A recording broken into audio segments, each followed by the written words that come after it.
One of the worst things I can see is when a tree impacts a home, causes a bunch of structural damage, and especially if it's something you've never dealt with before, you're like, what are even the first steps? The first things you're going to want to do is actually not call a roofer. You're going to want to get a hold of some kind of tree company that can bring proper equipment, take photos, send them to if necessary, because you may even need a crane depending on how big the tree is that impacted the home or the access to it to be able to actually get it off the home. So step one is getting that tree cut, getting it off the home.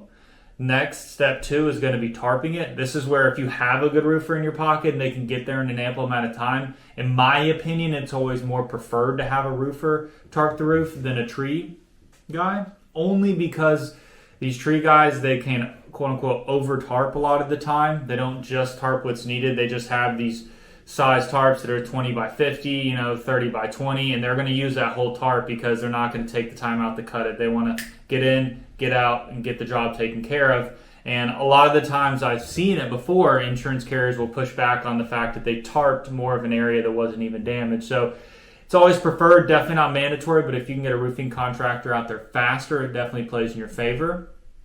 Now, one of the big differences that I wanted to go over real quick was somebody who's a licensed general contractor versus somebody who's just a roofing contractor. Because believe it or not, just because somebody slaps on shingles and they do roofs doesn't mean they can structurally put your home back together.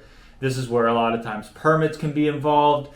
This is where you need to know a lot more about codes, because if something isn't up to code in the attic prior, depending on how old the home is, this is something that needs to be dealt with during the rebuilding process. And this is something, especially if you have to go through the insurance, usually in these cases, and everything is properly documented. Something that's important too to also go over is when somebody's being a general contractor, are they in-housing everybody in there? So something you may want to check with them is how many projects have they done like this, the reliability, and are they immediately trying to outsource people just to get the job done?